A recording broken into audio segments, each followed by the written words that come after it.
And we're back with another episode of the Lakers Fast Break. It's Gerald Glassford.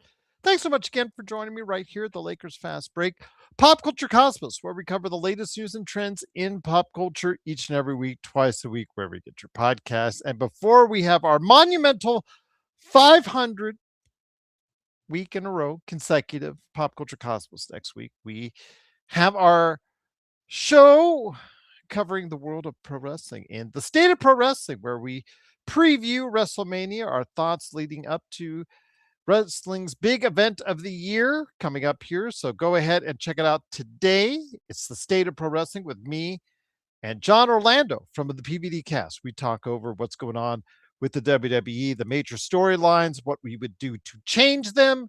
If we like what's going on, we also talk the state of the ticket sales and all that good and bad stuff going on, plus AEW's Revolution, what we liked and didn't like what from that. And then also as well, our favorite memories from WrestleMania as well. So go ahead and check it out today. The State of Pro Wrestling on the Pop Culture Cosmos, wherever you get your podcast. What's up, Vern? What's up, Drip Show? Oh, speaking of Drip Show, my man, Drip Show right here. Got to turn it the right way. At Drip Show Shop on Instagram and Twitter. We'll be giving away one of these bad boys. Going to be doing a big push starting the 1st of April. I haven't set an end date for sure, but thinking about maybe a couple weeks going strong, trying to push this out there. One of you will be able to win one of these, plus some other, hopefully great prizes as well. But mainly this one isn't the bad boy. This one's the big ticket right here. This Young Mamba skate deck can be yours if you're a subscriber to the Lakers Fast Break and a follower to Drip Show at Drip Show Shop on Instagram and Twitter. You see it right there. There it is, Drip Show right there. Instagram, Twitter, TikTok, and YouTube. If you want, say, my luck is bad. I know I'm not going to win one of these, but I really think this thing is cool. I gotta have me one of these. You just reach over on Instagram, Twitter, TikTok, YouTube. Go ahead and message him today if you want one. Go get one. Young Mamba skate deck right from my man, Drip Show Shop at Drip Show Shop, indeed. Also, want to go ahead and mention I have NBA observations for you guys out there. Legend, he was already on NBA observations we did this week. Also, as well, want to give a big shout out to Matt John from the J Notes. He and I talked about good things, including Intel Wild. You asked for us to talk about defense and three-pointers. Guess what? Matt John on the latest NBA observations talked about defense and three-pointers. For members, you can catch it right after this show. It's available right there for members right now, and I will put it on for everyone else over the weekend. Probably, I think it's Sunday, because that's an open day for the Lakers. I'll probably go ahead and make it available for the public on Sunday. But if you want to go ahead and catch it after the show today, become a member for just $2.99 a month, and you get all my stuff that I upload. The Pop Culture Cosmos, Inside Sports Fantasy Football. In fact, I got to go ahead and catch up with Chris Ardieri on the draft and free agency on that one. And also, as well, the Lakers Fast Breaks, NBA observations.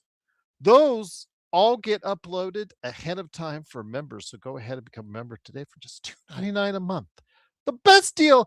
It's not going up with inflation like everything else. It's the best deal in town. It's the lowest I could put it. YouTube would not let me go cheaper.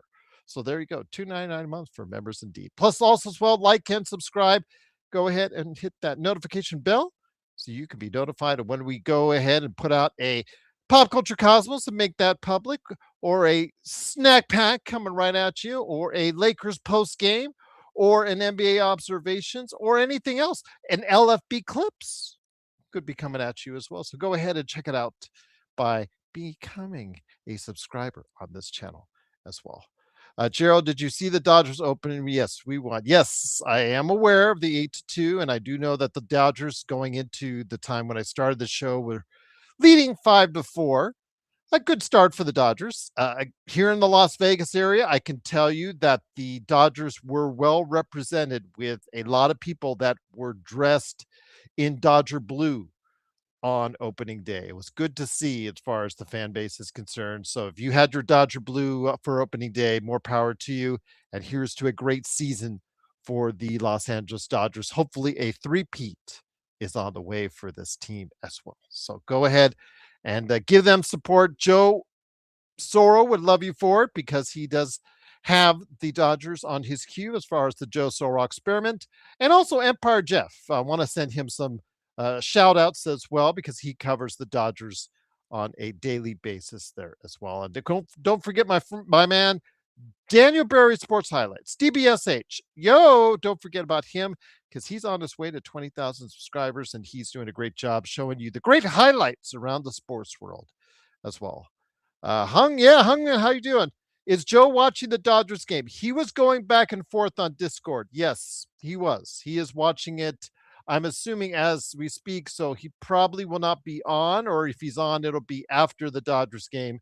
So he is very nervous at this point because the Dodgers are currently just went final 5-4. Dodgers win. So I know that we were remarking about how the Lakers started, I think, 2 innings into the Dodgers game and somehow managed to finish before the Dodgers game ended. So yeah, there you go. I think that's our statement on how long some of these games go. Uh, Maxim says, Gerald, I bet I'm a bigger Dodger fan than Joe. Hey, that's between you and Joe. Again, if he comes on the show or you go to the Joe Soro experiment, let him know how much of a Dodgers fan you are. I'm a casual Dodgers fan myself. I do have Dodger blue stuff I've got in my house. So I do have as far as the paraphernalia and gear that I was wearing for opening day as well around the area. So yes, they're well represented. And we talked about the Las Vegas A's and all that with them coming to Las Vegas and how I went to a major national retail chain and I walked in and there was a huge section of Dodger blue, a small section of orange for the Las Vegas Aviators, and one shirt on clearance for $5 for the Las Vegas A's, or just the A's. So I will just leave it at that. But again, great to have you here. It is the Lakers Fast Break. The Lakers in the midst of tanking season because they had 3 games, first in Indiana, tonight against Brooklyn, and on Monday against Washington, where they would be facing some of the league's worst NBA teams. And as we've seen this with this team, their attention and focus for 4 quarters against teams such as these, a lot of times just not there. They just, meander through. And I know that Intel Wild, who I gave a shout out to, again, we dedicated a segment on the NBA observations, Matt, John, and I, to his question about how he feels about defense and 3-pointers. The defense for the Lakers, again, we've talked about this before. When it wants to take a night off, it have a tendency to take a night off. And for 3 quarters, the Lakers defense kind of did take a night off because they just seemingly did everything they could to keep the Brooklyn Nets motivated and in the game, and actually gave them small leads at the time, even to the point where, they just were feisty with the refs. They were grouchy with themselves. They were grouchy with everything. And again, just not playing to the level that I think that they wanted to. They got off to a great start by over 10 early in the game, but managed to go ahead and let Brooklyn back in the game to the point where it was 35-30 at the end of the first quarter. Brooklyn got even closer by halftime, only down 2 on a miraculous 3-point shot at the buzzer to get it that close. Then in the third quarter, they got even closer and actually had some leads at some point, but the Lakers managed to crawl back by 1 leading into the fourth quarter. And then finally, they just said, enough's enough. Yeah, we're done playing with you now. Sorry we didn't give more substantial time to the bench players. Sorry we didn't give Luka and LeBron and Austin more time off, although Luka will be having some time off most likely in the near future. I'll explain that one in a minute. But yeah, am I really not happy about am I happy about LeBron and Luka and Austin playing 37, 38, and 39 minutes? No, I'm not happy about that. But again, all it took was them focusing in on both sides of the ball for 1 quarter, and they did that when it counts in the fourth quarter. Got finally about halfway through, they started putting shots together, started putting possessions together on the defensive end, where they decided to go ahead and not let Brooklyn so actively score on that end. Finally put it away with Luka, who was really ticked off at the way that they were not getting calls and they were just being slapped upside the head or slapped in the head, as we saw from Zaire Williams smacking Luka. Luka kind of antagonized him a little bit on that one, which I'll explain again here in a minute. But Luka and Austin dusted them off with back-to-back threes, and the Lakers pulled away for a 116-99 victory. Uh, yeah, again, it wasn't the prettiest because, again, it just seems like you wanted the Lakers to go ahead and just take that early lead and just dust them off. Just say, you know what? It's our night. Go to sleep, Brooklyn. Keep on tanking. And there you go. But nope, they did whatever they could to keep Brooklyn in the game for 3.5 quarters. And it wasn't until a late burst by the Lakers that just finally just said, you know what, enough is enough. And there you go. So again, great to have you here. It is Gerald. Our John and Legend going to join you, Gerald. I don't know, Arcarino. I never know. I send the email out. I usually will get a text like right about now from John in usually 300 words or less what he's doing, whether or not if he can't make it. If he can, he usually just jumps on after he does his three. Yep, John. This was 400 words or less. So yes, John cannot make it tonight. So our Carino, John is not here. Joe, the game's over for Joe. So if he wants to hop on, obviously he's welcome to. No, John is busy guy. He's Mr. Zoom executive, and I'm happy for him. He's getting promotions at work. I cannot be mad. I'm so excited for this young man. Remember, he's in his mid 20s. He is just starting out in the adventure of life out there. He's got a young kid. He's got almost got a fiance and an almost wife. He's success is finally starting happy for this kid, and I couldn't be happier for them. So if he can hop on and do his thing with me right here on the post game, I'm more than happy to have him on. I send him out the link, just I send out to Joe, Mark in Australia. I send it out to Legend. I send it out to these guys each and every time before I set up. When you guys see me set up that and you see the scheduled for blah blah blah time as far as the post games are, I have sent them the link just shortly thereafter. So they get it, they hop on. They're more than welcome to join, but I can't always predict their life schedules. And of course, with John, I'm just so happy. He is a busy guy right now, and I'm just very happy for him because it means a lot of success for there right there. Intel Wild, let's go. And again, Intel, check out my NBA observations when you can with Matt John. We did answer your question as per your request in the comments from the other day. So I do listen and I do respond back with our thoughts on defense and the importance of the 3-point shot, or the domination of the 3-point shot in today's NBA. So definitely cover that for you. Hopefully you'll enjoy it. It is my conversation on NBA observations with Matt John. It's available now for those that are a member, and then also as well, it'll be available on Sunday for everyone else. Indeed. Tony says, I'm happy we are winning. What's up, Tony? I'm happy we are winning, but in this stretch, Luka's averaging near 40. I don't think that's sustainable. If Luka doesn't score big, do we still win? That's again, this team, and I know that Nick T gets a lot of flack for this, but this team is now becoming more and more reliant on Luka to manufacture points for this team, or manufacture offense as a whole for this team. And it is what it is. I mean, we're going to see what it's going to look like without Luka, because as you know, if you saw the game, there was a little bit of dust up. Luka got fouled. I think deal with Nick Claxton, but Zaire Williams, who had been guarding him a good portion of the game, was kind of dealing. They were dealing with each other, not like each other, calling, talking smack to each other. Luka gave him a slight push away, and yes, it was a slight push, but it's still going to count as a T, which caused Zaire Williams to backhand him right here in the neck. I said the face earlier, but it's actually the neck where he got him, and they both got a technical for it. And I don't know how many times you're going to get it rescinded. I don't think you're going to get rescinded. So at this point in time, it's going to be something where it looks like Luka, if there's any day you're going to take off, tell you what, you can have a 3-day weekend, my friend. You go play some golf. You go and get good as Austin Reaves, your best friend, your best buddy. Go ahead and make sure we got you covered because you know what?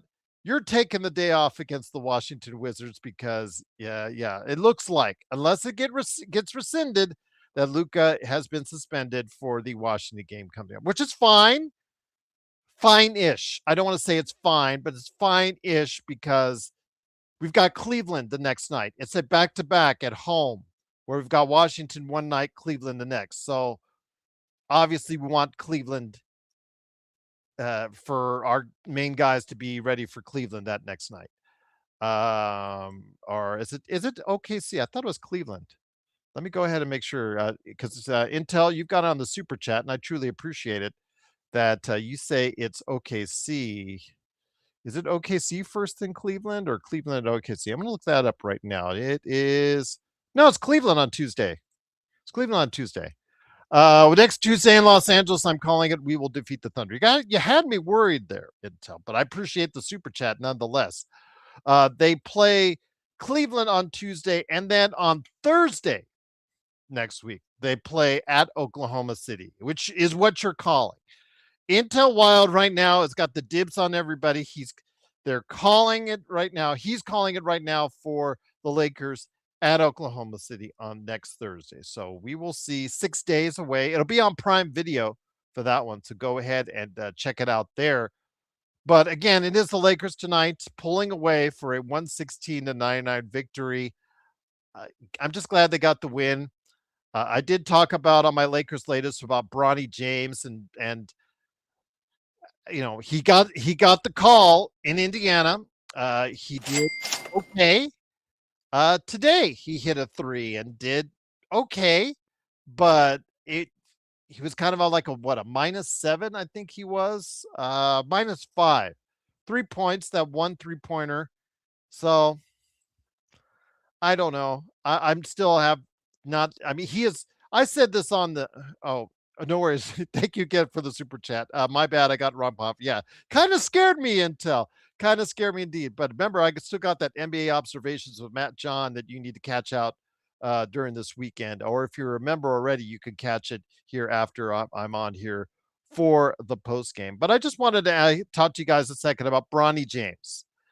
Uh, it's weird where I have him at right now because I remember I've told you this story many times about Bronny James, about how I saw him the first time I saw him as a Laker was in Las Vegas here at during Summer League. And that day he was absolutely abysmal. He did not look like a G League player. He did not look like an NBA player. Didn't even look like a player that should have left college. In fact, we've often said he should have never left college, but he looked bad that day. 0 of 8 from three air balls, and people all over the arena at the Thomas and Mack Arena were just lambasting this kid and giving him every LeBron joke you could, and they were loud too because the actual game was quiet. It was quiet, so you could hear every single insult from the rafters at that point, and it was bad. And his game was bad, and his game throughout the first season did not really improve a whole lot. His second season, it went into the summer league. It didn't look a whole lot better, but they put more things on him. They tried to give him more of a ball handling and being able to run the offense type deal. And it didn't look pretty. There were some flashes, but it didn't look pretty there. But in the year that he's done since, in this season per se, behind the scenes in the G League, he has worked hard. You can tell he has improved. One of the things he's done that has been effective in the NBA level, not necessarily the G League level, because he's still, because he's taking more shots and he's, with a larger sample size, it's not quite as effective. But his 3-point shot in limited numbers of times here in the NBA has been obviously better. It's been better. His play has been not embarrassing. I'll leave it at that. But with that, Again, is he somebody that we could put in the pinch out there in the playoffs? I'm not ready to say that yet, but I know some of you are, and I can't say I blame you if you are, but I'm not ready to go there yet. And if he comes out there, like Mark said, Mark has actual concern when he came out there in the second quarter tonight, and as did I. And -5 in his time out there. He did get that 3-pointer, but Lakers have to figure out something. And without Marcus Smart right now, day-to-day status for him going forward, it's kind of a concern about who is going to take up some of those minutes because it looks like Dalton, Kobe Buffkin, Nick Smith Jr. Those guys are like there's like cobwebs that have formed on those guys that are just sitting on the bench like this, or they're like skeletons because they've been there so long. Because JJ has just no confidence in those guys right now. It's the done deal. Their season's over. And a dude Thiero, like Alan was saying 2 minutes, 2 minutes in the Detroit game. And already something happened to his knee. He's already had an issue with his meniscus during the season. Then his knee problem started as soon as they drafted him, didn't play at all in the summer league. And he's having more knee issues because of the past couple of days. It's been left knee management based off of 2 minutes in Detroit. After even all the time he's played in the G League, 2 minutes in Detroit, and now he's had left knee management issues the next two games. In games where he could have seen a bit of time, the time that maybe Bronny saw instead. So yeah, it's just a concern for now as far as how deep this roster goes. And I get it. In the playoffs, you don't need to worry about rotations as much. But what if somebody gets hurt? Who do you go to after the sixth, seventh, eighth guy? I mean, right now it's Rui, it's Laravia who his shot. We talked about Laravia today, and again, kids got hustle, kids got moxie. The guy has played, in every single game, being available, but his shot has definitely gone south as the course of the season has gone on, especially since 2026 has started. I know he had a good couple minutes to start the game when he started the game the other night, but again, that's a brief moment in what overall has to be a disappointing 2026. His 2025 was really good. And I remember John Costa, everybody was on him about that, as far as John Costa being a little bit harsh on Jake LaRavia. But again, that's one of our key players off the bench right now. It's Luke Kennard, Rui, Jake LaRavia, and Jackson Hayes. And right now, Jake LaRavia might be the odd man out if it goes to an 8-man rotation in the playoffs. But we'll have to wait and see. But yeah, it is a concern that I have going forward, especially if somebody gets injured. But I want to hear your thoughts on that. Again, like you guys said, the free throws tonight, Steinbauer, yeah, that wasn't pretty at all. 29 out of 42, 69%. You can't do those things in the playoffs. You need to hit 80% as a team in the playoffs. Craig says they need to practice 100 shots a day. Jake, yeah, a lot of them do, Craig. Absolutely. I couldn't agree with you more. But yes, Jake LaRavia, his shot has just gone south on him. And tonight, as a starter, 18 minutes, a donut, and 0-2 from three. Oh, that was his only shots was 0-2. And I understand he doesn't get as involved as much with LeBron and Luke and Austin. I get that. I understand that. And a priority to get guys like DeAndre Ayton and Jackson Hayes some good looks on the lobs and whatnot. But, and I appreciate his hustle and his effort on the defensive end. But yeah, it's just where do you go with Jake LaRavia right now? I want to hear your thoughts on that in the comments if you can. Isaac Moore says LaRavia lost a shot and not even doing the little things. It seems like if it goes to an 8-man rotation, he is the ninth man right now. And on other teams, like more deeper teams, he might not even be in their 10-man rotation right now because he's just been struggling that much. I was talking to no Joker about that. Like right now for the Lakers, he's their eighth or ninth guy, but for another team, he might be their 11th, 12th, or 13th guy. So it's just at this point, he's been struggling that hard, and it's been sad to see. But I'm hoping he can put it together in time to help the Lakers or find a couple performances with him because we've seen that. from this decade. We've seen a couple performances where guys come out of the woodworks to go ahead and get those classic games, those guys coming off the bench and get us some like out of nowhere games. So we've seen that a couple times in this decade. So hopefully, maybe Laravia has something in him to go ahead and do just that in the playoffs. But we'll wait and see. El Rose just said Laravia performance. He is noted as a strong defender, recently ranking seventh in the NBA for fewest points.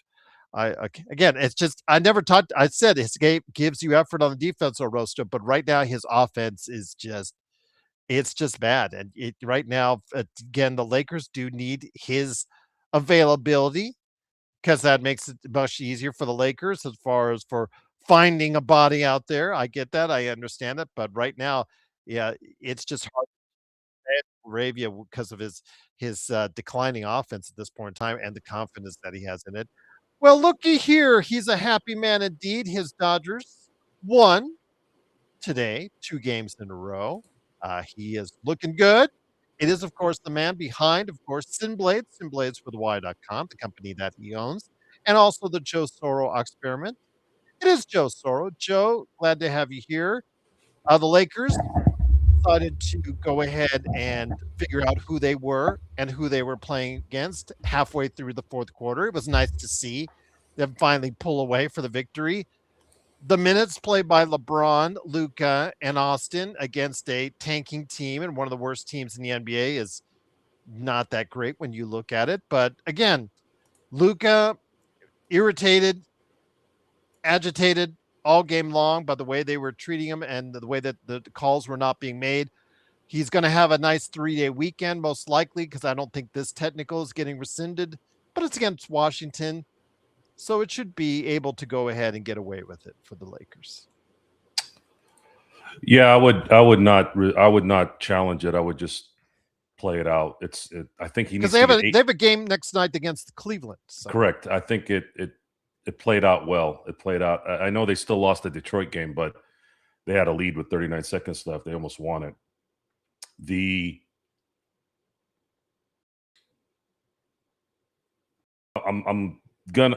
This is something that needs to be said at this point, and it's sort of been said, but Luka Doncic needs to change his approach on these things. I think it's getting a little tiring. And LeBron needs to stop acting like he's getting shot by a 12 gauge every time he gets bumped a little bit.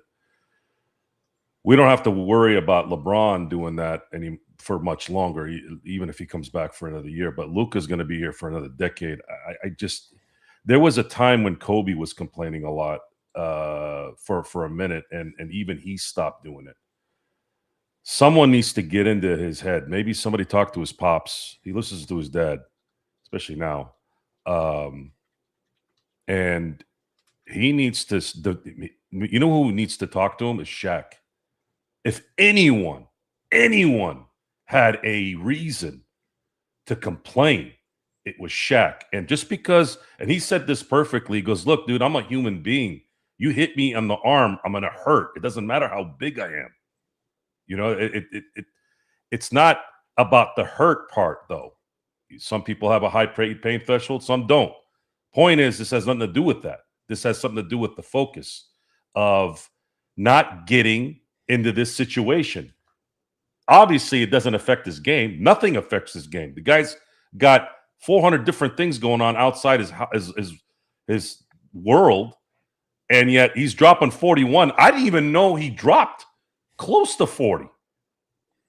I might have been kind of paying attention to both games at the same time, but I did watch pretty much every play. I didn't miss anything. But this guy drops 40 points like we drink water. But someone needs to talk to him and really, really develop an alternative to this thing. Because this is dumb. It's a dumb thing that's going on. You're not Rasheed Wallace. You're not Dylan Brooks. You're a mega star. You're going to be the number one guy here probably within the next year or two, despite what the scum-sucking pig voters for the MVP are. And they're the worst, by the way, the NBA, people who vote for the NBA MVP. Scumbags. Pieces of shit. So tonight's game was indicative of a team that was bored and then decided to turn it on when in the end. I had zero worry that they were going to lose tonight. And they were not really motivated. I can't blame them. It's the Brooklyn Nets. It's comical that they're discussing. I know why they're discussing it, but it's still comical that they're discussing adding 2 more teams to this monstrosity of talent in the NBA. You really want to put 2 more teams in the NBA with the amount of trash and the fact that you have to create 8 different scenarios to keep people from choking on purpose? What does that say about your league? And Adam Silver was my guy, man. That was my guy for like 6 years. I was like, this is the best commissioner I've ever seen. I wasn't old enough to remember Pete Rozelle. I know Pete Rozelle probably within the last 50 years was the guy. And I know David Stern had his moments, but he was a front runner in my view. As soon as Jordan, Magic, and Bird went away, he started to turn in. I give Stern a major credit on expanding the game worldwide. I think that's where his legacy should be. You're right. You're right. However, he doesn't. Well, there's a lot of other stuff with Stern too. He pissed a lot of people off. I'm saying after '98. Yeah, he did. And he was there for a while. You're talking about what, another 16 years. That's essentially half his career. And I'm probably upset about what he did to the Lakers in that time, probably. Oh yeah, I mean, that was the first couple times you were here. That's the first thing you noted was that Chris Paul trade, and I cannot say I disagree with you on that. And I don't want to. And it's not just that. He also cut a couple of years out of Shaq's prime by implementing the zone when he did. That part probably bothers me more than the Knicks deal, because I've heard that there was some other things that happened that we haven't still discussed that hopefully we will one day. I think this needs to get fit. No, this needs to get fixed. Tonight's game was a nice game. You enjoy the individual accomplishments. It's part of kind of watching the sport. You watch greatness play like they do. And you saw Austin Reaves have a pretty damn good shooting night there in the fourth quarter. That's great. I'm very happy. It's a win's a win, and it's great. But what I came out of tonight was Luka needs to stop with this. It needs to stop, and somebody needs to tell him. And that's the only thing I'm asking. That's the only thing I'm asking is please stop getting yourself in these situations. Stop whining. I would not be me if I was not complaining about this, because I hate that stuff. And just because it's my guy, our guy, doesn't mean I'm not going to say it. Stop bitching after every call. They're not going to call it. Deal with it. And that's kind of where I'm at with that. They're not going to change it. Once they made their decision and the play's gone on and move on, it just doesn't do you any good to go ahead and keep complaining about it. In this case, with Brooklyn, they were just agitating him. Brooklyn was poking a lot of needles at him. And again, Joe, it was before I bring Legend in. It was just they were pestering him. They made it a point. Zaire Williams and Claxton, and again, those guys, they just made an effort to go ahead and just piss him off. He was hot. The Lakers, Luka was the only guy really getting it going from the field in the first half, really doing a great job there. And first quarter, he's the best first quarter player in the league, Joe. Tonight, again, very efficient, 15 to 25, 5 of 10 from 3, 6 of 6 from the line, 41 and 8, 3 steals for him. Although I know for the most part, he really wasn't giving it a lot on defense. But the one time he did, I remember distinctly, the one time he played with great effort on the defensive side of the ball, he made a steal that led right to a Lakers Austin Reaves 3-pointer, I believe. So again, this was a game where Luka just, they were irritants. They were just like bugs, like crawling up his legs. Just it finally got to him. It finally got to him, and he got that technical. And like you said, it couldn't come at a better time for the Lakers because it gives him 3-day weekend. Well, I wasn't looking at it from any other aspect but future issues. What if they were going to play, and maybe he wouldn't have done it? I mean, I think he's a smart guy. I don't think he would have done that if he knew they were going to play. No, and I didn't specifically mean that If they were playing for a 2 seed, let's say, and they played San Antonio in the next game. But it's easy. You see how easy it still is to get under his skin, is what I'm trying to say. I don't know if it's under his skin because he doesn't really normally fight with people in terms of players. Yeah, he goes back and forth with. It was a slight push. I don't consider. No. I'm not saying that didn't happen. I'm saying he doesn't. He usually his excitement is towards the ref, and then after that, it's a fan that's messing with him, and he basically. But he does talk a little. I mean, the Goga Patati deal. He will talk his smack to the other team's. Yeah, but see, the problem with that for the opposition is they know that if they piss him off, he's going to go off. That Luka has that. This is where Luka really is dangerous. He has that Jordan Kobe thing where when they got pissed off, man, you just screwed up because now it's relentless. And it's worse with Luka because he's this guy who looks like he's laboring literally every time he's running on the court. And he bodies you up. Once he gets you on your hip, once you're on his hip, it's over. I just can't figure that one out. I can't. The amount of force that guy can release around him and get a shot up and make it is against guys that are 6'8", 220.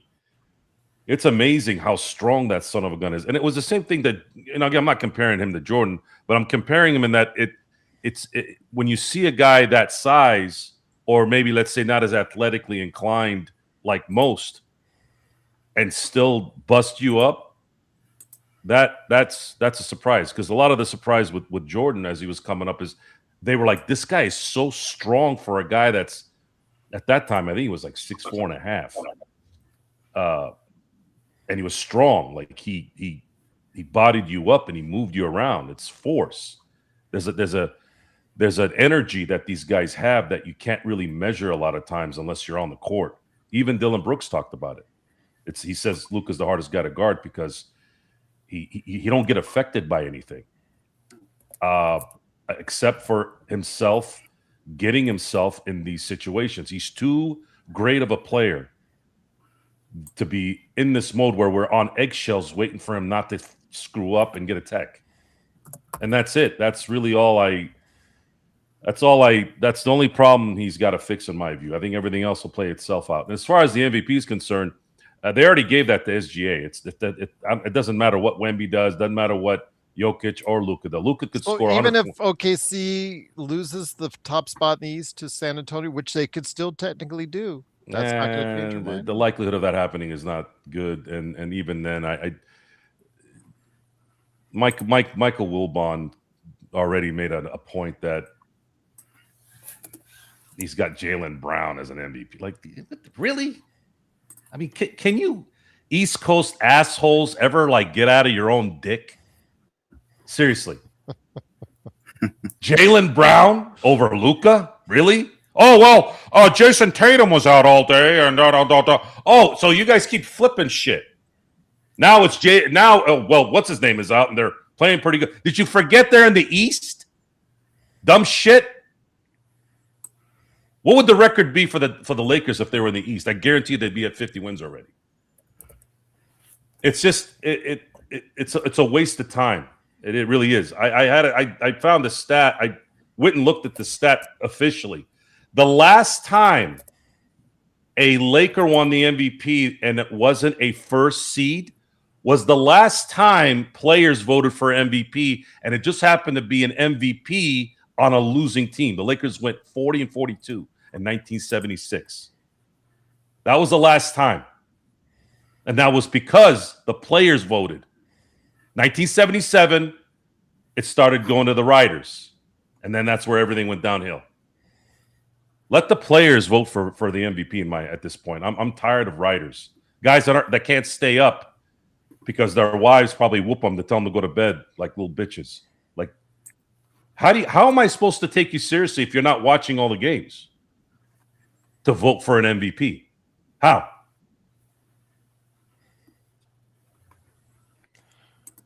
Once again, the Lakers do win 116-99. The Lakers are now 48-26. They are 10 games back of OKC in the Western Conference. They are still a game and a half up because Denver won. But remember, the tiebreaker, the Lakers are up an extra game on the Denver Nuggets at the time. And here today is a good man indeed. He is not an East Coast asshole. He is a guy who appeared with me on NBA observations, but he is on the East Coast. It is my good friend from I Got Next Sports. He's on the East Coast by time zone.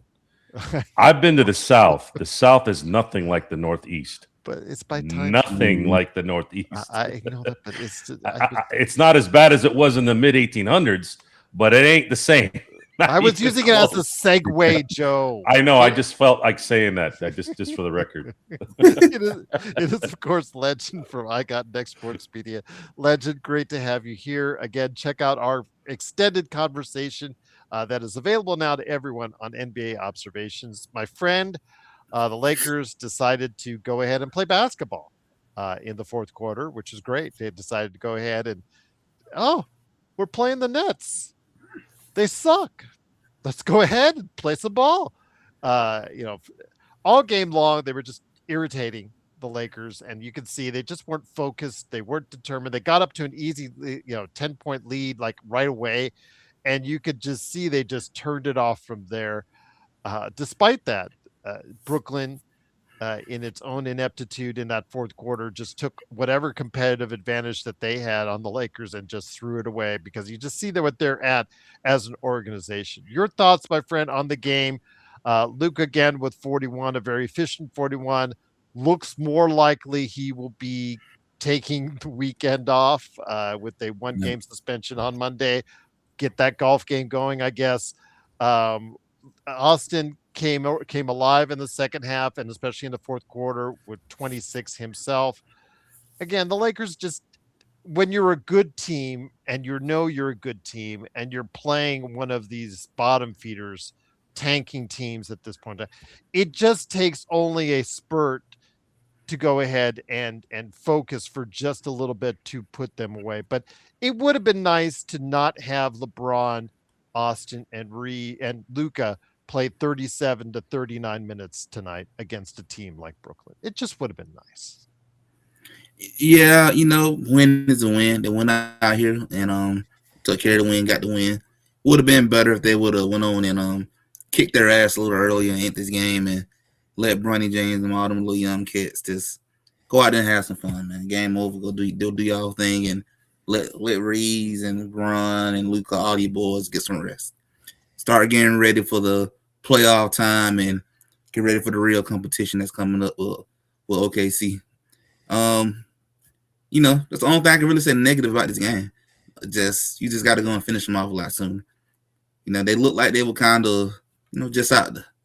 But in the fourth quarter, like you said, Gerald, they looked at the clock and like, we playing the Brooklyn Nets. All right, guys, let's go on and get for real. Let's go on and end these guys. Let's go and send them home packing. But hey, they got the win. They won and won it. Luka, enjoy that extra weekend. You probably gonna keep that suspension. Learn how to control that part because referees are looking. They're looking for it, man. They looking for a reason to get you, and you giving them easy options to come at you. Got to learn how to control that part. Get that under control. But go have some fun golfing. Play some NBA 2K, whatever.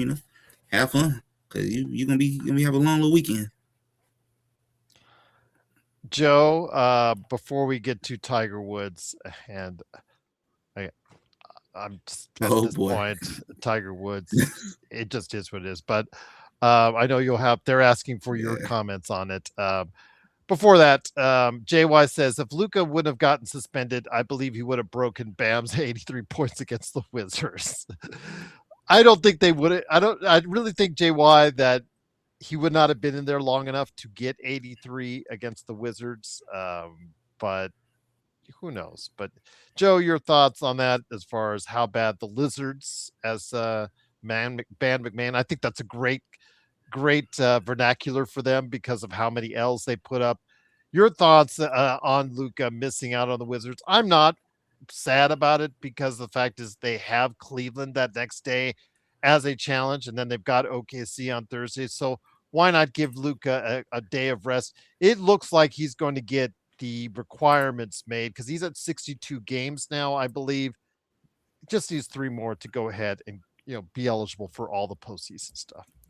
Yeah, it's sad that it's just you have 10 teams in the NBA that are not good, and wow, that's I guess not a bad percentage if 20 are good.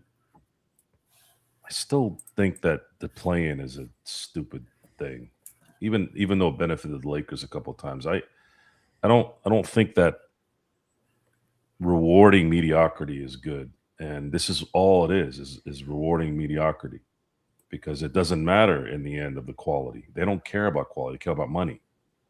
That's why everything looks like a NASCAR race now in terms of the court.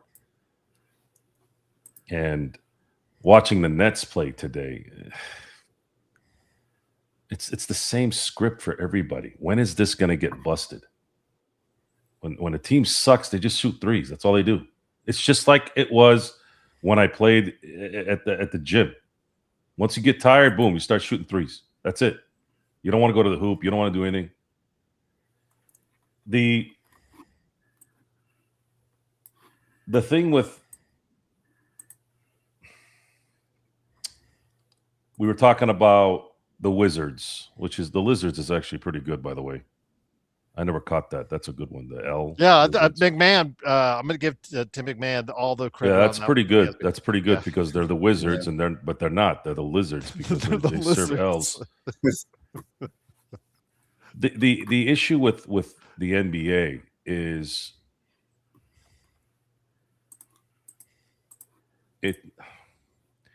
it's been here too long for it to not be successful enough to just be there. And someone is going to pay $7.5 billion to have a basketball team. That's why this is happening. They know that there's 2 parties that are going to dump $7.5 billion plus whatever expenses for whatever, and they're going to get the team. It's the only reason why. And that means there's going to be more jobs for people. So that's good for the PA. Everybody wins on their end. And it's us who, again, complain about this yet still watch. So we're the part of the problem. This is happening because of us. And I guess that it could be worse. We could be Lizard fans or Charlotte Hornet fans or New Orleans Pelican fans. And they're trying to put the parity in there, right? They're trying to see if they could. Problem with the NBA is talent is limited. This is not the NFL. It's very limited. There's very, very few players that have ever played NBA basketball that can really make a difference on a team. It's very difficult to get those guys. Even the Oklahoma City Thunder needed idiots in LA to get them what they needed. As good as Presti was, they still needed an idiot to trade Shea Gilgeous for Paul George and basically a Herschel Walker trade. It might actually be worse than a Herschel Walker trade. I think it's worse because of what it led to. The only reason why it's not worse now is because the Cowboys got 3 Super Bowls from it. If Oklahoma City gets 3 Super Bowls, and if they get, could you imagine if they get Cameron Boozer out of this on top of what they got going on? Imagine if they win the championship and then they're able to get Boozer. That guy would fit in perfect with Oklahoma City, by the way. His game, rookie, no pressure, going to Oklahoma City, you're fucked now. Really messed up. It would have been like if Joe Dumars didn't screw up the Carmelo Anthony pick and gotten the Darko Milicic. Cost the Pistons probably a 3-peat. Always go with the sure thing when you're already good. Always go with the sure thing when you're already good. Don't try to outthink yourself. And we're going to be here. We're not going anywhere. There's just too much noise, too much need for what we do, and we enjoy it. So we're going to sit here and complain like morons and not do anything about it. And nothing's going to change. Once again, the Lakers win 116-99. Tiger Woods. Yeah, well, that's what I'm going to get to here in a second because I want to hear Legends and your thoughts on it. It is, of course, seen him in Augusta this time. Legend from I Got Next Sports Media, Joe Soro from the Joe Soro Experiment. It is me, Gerald Glassford. Thanks again for watching, listening. Hopefully, you'll get this started for you on a great Lakers weekend. Don't forget, we have the Lakerholics tomorrow morning at 11 a.m., Saturday morning, 11 a.m., for those listening out there. Don't also forget, we have Matt John. My NBA observations with Matt John will hit for everyone on Sunday. But if you want to remember, go ahead and you can catch it at your convenience because it's up already on the channel as well. But Legend, let me bring it back in, my friend. We did get the news because it was asked by us here in the chat. So I guess we have to touch on it. Tiger Woods, who just a little while ago had the president say he wasn't going to play at Augusta. Well,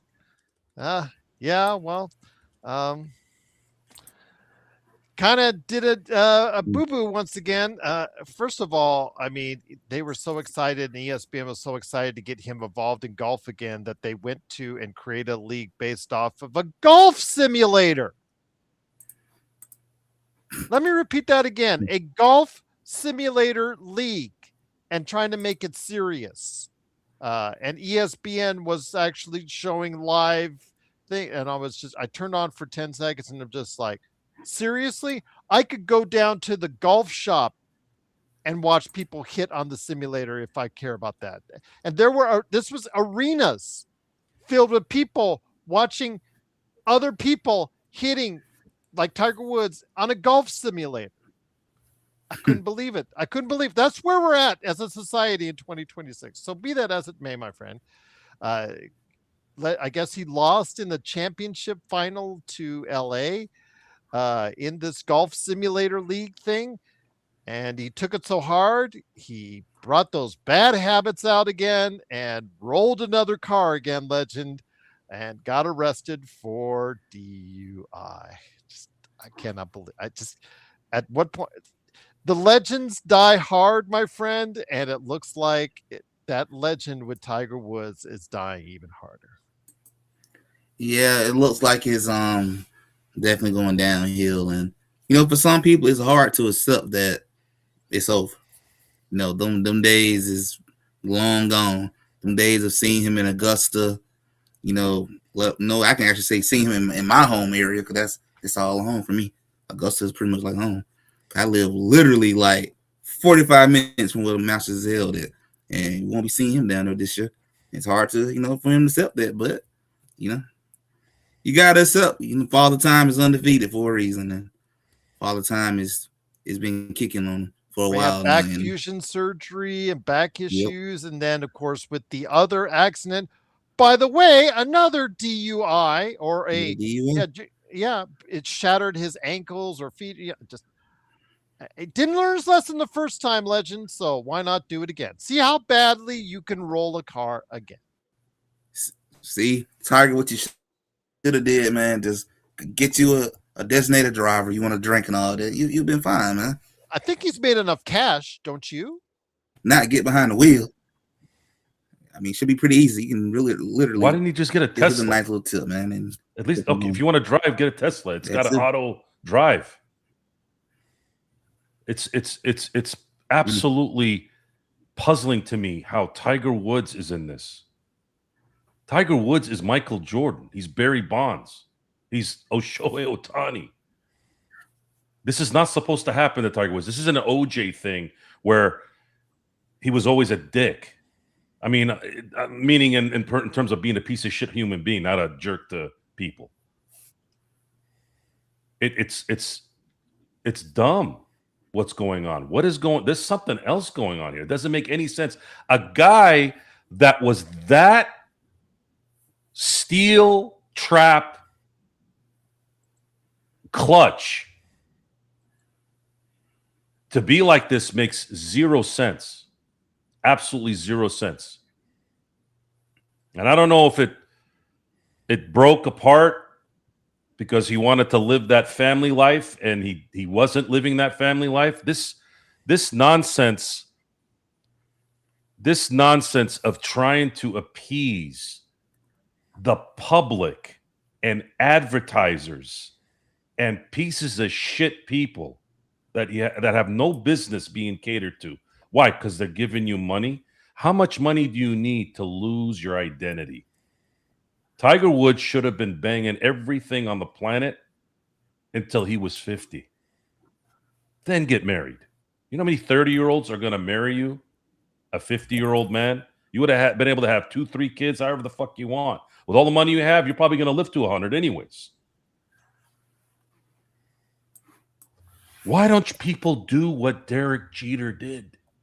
Derek Jeter needs to run a seminar. He needs to run a seminar and teach everybody how this works. He does at Capital One.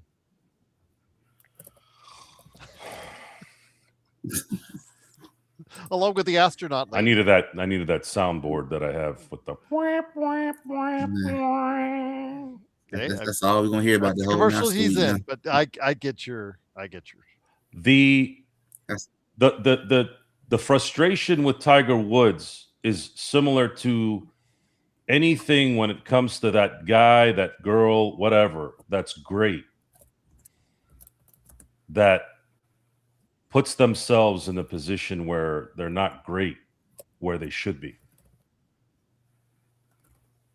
Doesn't change our life that he's messed up, but it doesn't make sense. A guy that focused, a guy that determined, a guy that clutch, a guy that practically owned the league more than any player, in my view, that's ever owned the league.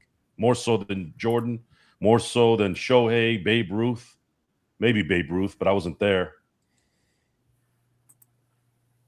I mean, Lou Gehrig was there. Before then, it was Walter Johnson. And I know there was a lot of great players before Tiger, like Jack Nicklaus,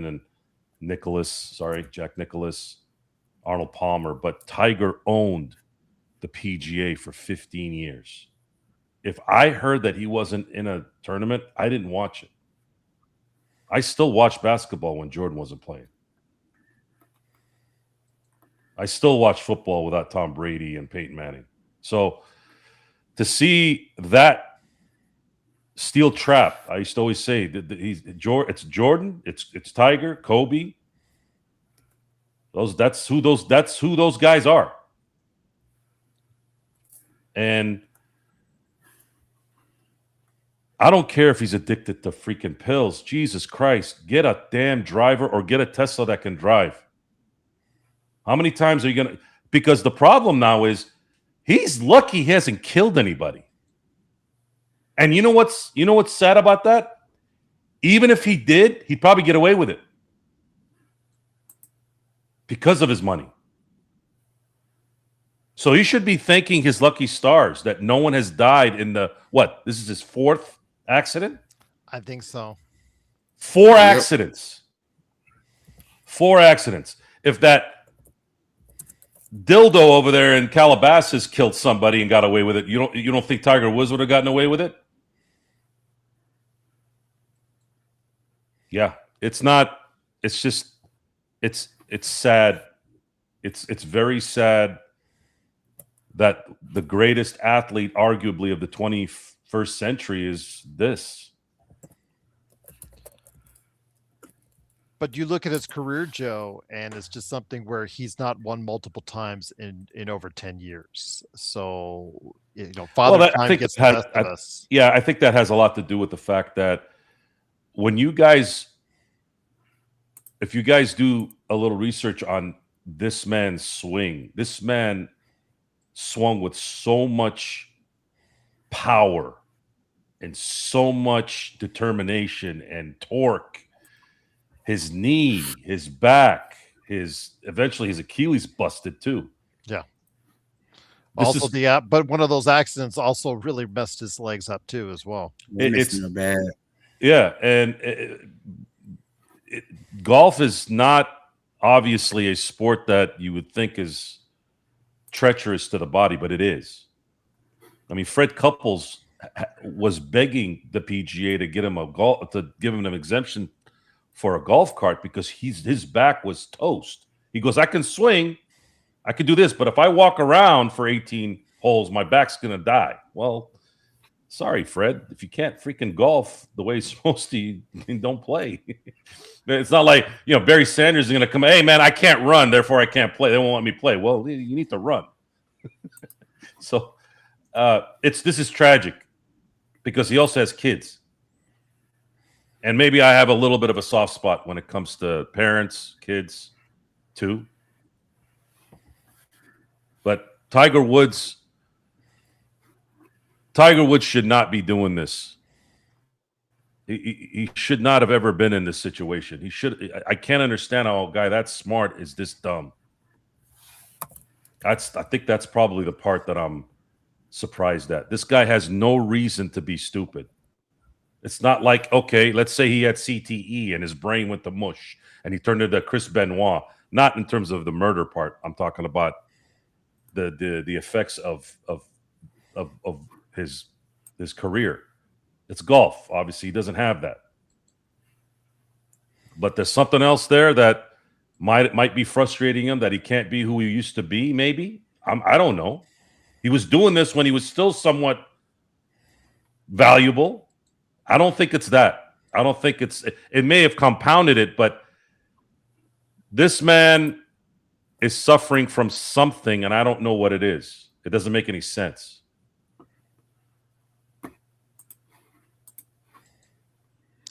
I wanted to go ahead and ask you, though, as far as what we're going ahead and seeing for the future for the league before we head on out. And again, if you have thoughts on Tiger Woods and just this whole bizarre stuff that's gone on, absolutely just let us know. But again, you feel bad after the first time. You feel bad after he's gone to rehab. You feel bad after maybe a second time. But as Joe said, this is the fourth time, legend. So I just don't know at what point. Scott Hall had how many Cadillacs did he screw up, Gerald? Like 10? I think so. Yeah. It's just at what point do you say, you know what, this is a you thing. Even Scott Hall at some point. Thank God for DDP, by the way. God bless that man. That man has a spot. I don't think St. Peter's going to wait a minute to let that guy into the gate. That guy saved Scott Hall for at least another 10 years. Yeah, but at least I think the mileage kind of. He would have been gone way before if it wasn't for DDP. Yeah. And he saved Jake the Snake at the very least. Jake is doing great. So props to DDP, man. That's a good man right there, man. But Scott Hall, that's another guy I couldn't figure out. But he maybe had an excuse. All those chair shots, all that jumping from the top rope stuff, and all, maybe he got damaged. I don't know, with genetics, whatever it was. It's sad when you see that, because you look at Scott Hall and the Tiger Woods. These guys are no, like, when you listen to them talk, they're smart and they're the fuck. And it's not just they have tact, and they're thinking 10 spots ahead. Like, how are you this intelligent and this dumb at the same time? It doesn't make any sense. Don't tell me it's about fame and power. Paul McCartney is a fucking Beatle. He doesn't do this. Because everybody was making that excuse. Oh, well, he grew up, Michael Jackson's that way because he grew up like that. I'm like, why is Paul McCartney? You're telling me the Beatles weren't at least on par with Michael Jackson? At the very least. Why? I'm not. Excuses are something as I've gotten older, I've started to stop listening to. Even a good excuse is an excuse. At some point, you're a man.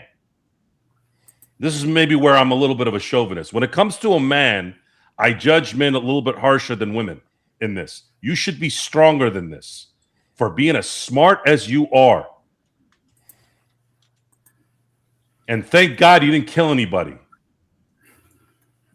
Thank God. Like, that should be your motivation at this point. Because if you want to die, then I'm sure there's some underground Kevorkian out there that'll do that for you. I mean, I don't know what else to tell you. I understand they're human, Michael. I understand they're human. But it's sad. It's sad. And I'm also thinking about children that he has. And I'm also thinking about people that he could have hurt.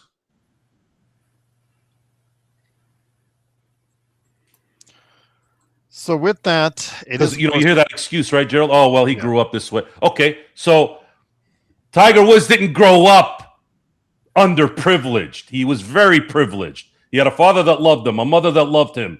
They raised him to be the greatest athlete of his time, arguably. Mm-hmm. What's the excuse now? Oh, well, Joe, it's mental illness. Okay, got you. Mental illness. Okay. Everything's a fucking mental illness now. I take a shit on the side of the road. Oh, shit, I got caught. Now I got to go call it mental illness to get out of it, right? Is that how it works? No. He's smarter than this. This isn't some drugged up rock star who was abused growing up, blah, blah, blah, blah, blah. This is Tiger Woods. Should not be doing this. Once again, it is the Lakers. My dad was strict too, Blow Bros. My dad was strict too. My dad was a beast. Fair, but he was a beast. He was a beast. And my mom was one of those women that protected us, but she also said, Pops is right. You're getting weak. Don't be weak. Don't do stupid shit. Because I'm with him. So, nah, not buying that either. Sorry. Not buying it, and I'm not ever buying it. I'm sorry. Tiger Woods should be better than this. Tiger Woods should be better than this. Arcarino, I did report on it. We talked about it during the period of Sundance Film Festival on the Cosmos. We talked about it for a few minutes. The movie that you're going to look out for is Josephine. That was the big winner at Sundance, and that's going to come out later this year with Channing Tatum. That is one you got to see. I think from what I'm hearing, that one, there's a lot of buzz behind it. That could win a lot of awards at the end of the year. So Josephine is probably the one that I would say you want to look at from Sundance on that. But I don't have access to it. I may ask for one next year so that I can at least see the stuff online they make available during that period. So we'll wait and see. But let me go ahead and get back to what we're talking about here as far as El Rosto. He's got a 10 spot for Tiger Woods Defense Fund. Thank you so much, El Rosto. Truly appreciate it. But Legend, I did want to go ahead and ask you this before we head on out. Adam Silver introduced some proposals that are going to be decided upon by the league, by the owners. I believe in May is when they'll actually finally debate it and see which is going to be the way going forward as far as for the lottery and the determination of it. I'm going to read them now, the proposals, and tell me if you like any of them, if you think any of them are effective, or what would you do to change it as far as the rules, if you've had any real thoughts on exactly what could curb this tanking issue, like we saw tonight from a tanking team in the Brooklyn Nets who just decided to fold up when the Lakers decided to put a little pressure on them and go right there. Option A that was proposed, an 18-team lottery, including the numbers 7 and 15 seeds in both conferences, with flat odds of 8% for the teams with the 10 worst records. Every pick would be drawn in the lottery rather than just the top 4.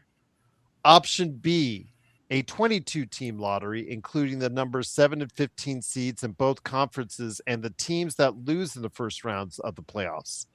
The lottery order would then be determined by each team's cumulative 2-year record, just like in the WNBA. There would be a floor for win totals for lottery purposes If it's set at 25 games, for example, then any team that finishes a season with fewer than 25 wins will be credited with 25 wins for that season when determining its 2-year record. Only the top 4 draft picks would be drawn in the lottery, just like in the current system. So if you wanted a really confusing rule there, Legend, that's the one you go to. But option C was an 18-team lottery, including the numbers 7 to 15 seeds in both conferences, with flat odds for the teams with the 5 worst records. In this system, there would effectively be 2 lotteries. The first drawing would determine the top 5 picks, and the second would determine the 13 picks that follow. The teams that finish with bottom 5 records and are drawn in the first lottery would be guaranteed a pick no worse than 10. So after hearing all that, and I'm going to try and do my best to post each option in the chat. It's going to be segmented because they won't let me. There's a word limit on how much I could do on my post on YouTube, but I'm going to try my best. Your thoughts, my friend, after hearing that, if any of these stand out as effective ways to curb tanking. I'm not keen on any of Mm, them. For A, possibly. I would like I to said see A sound like the. Mm, a 22 it's like team A sounds right probably there. But what are your thoughts, my friend? I don't mean to interrupt. What are your thoughts, my friend, on these proposals put out by Adam Silver? out of those 3. C is flat out confusing and terrible. B, not that great either.